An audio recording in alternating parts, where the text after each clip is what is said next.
哇！有樣嘢咧，我諗你未聽過㗎啦。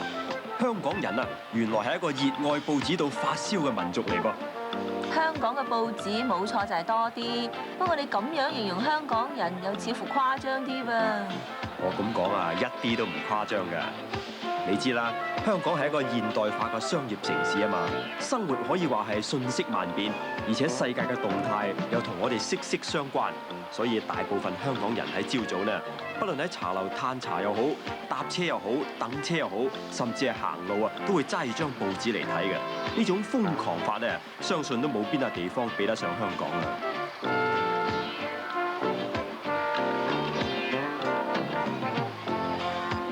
係啦，香港人咁中意睇報紙啊，咁香港究竟有幾多份報紙呢？有啲外國嘅大城市咧，主要嘅報紙都係得3、2份嘅啫。但係香港嘅報紙咧，真係可以列入健力士世界紀錄大全嘅。因為喺報刊註冊處啊，註冊嘅報紙咧就有65份咁多，而每日啊出版嘅日報、晚報夾埋咧就有成48份，加上雜誌同埋期刊就有499份。呢個數字真係一個驚人嘅紀錄嚟嘅。哇！照你咁講法，香港嘅出版事業都十分之蓬勃噃。係啊，香港其實都係一個出版業嘅天堂嚟嘅。呢度地方細，人又多，消費集中，人才又集中，使廣告事業無孔不入。呢啲環境最啱就係做大眾傳播媒介事業㗎啦。價廉物美呢個因素都好重要㗎，好似報紙咁啊，1蚊就可以買到10幾20張，真係要嚟當柴燒都抵啦。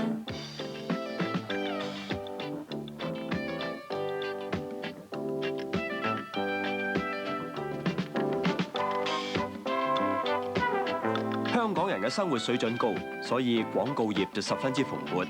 咁樣報紙雜誌就容易攞到廣告，售價就自然平好多啦。而且喺街上面嘅報攤，隔幾步就有一個，加上報攤上面嘅報紙雜誌琳琅滿目、五花八門，要買任何類型嘅雜誌同埋報紙都係咁方便㗎。不過香港嘅出版業能夠百花齊放、百家爭鳴，係由於唔同政治立場嘅報紙，或者係正經同埋唔正經嘅都可以買得到。呢個情況咧，主要就係由於香港有好大嘅出版自由啦。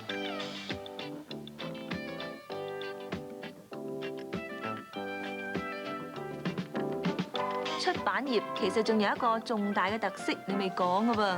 咦？考翻個轉頭添噃，咩特色啊？你講嚟聽下。呢個特色咧就係速度快、效率高啦。假定今日發生咗一件轟動社會嘅大件事，咁喺聽日咧，我哋就必定可以喺報攤買到關於呢件事嘅特刊㗎啦。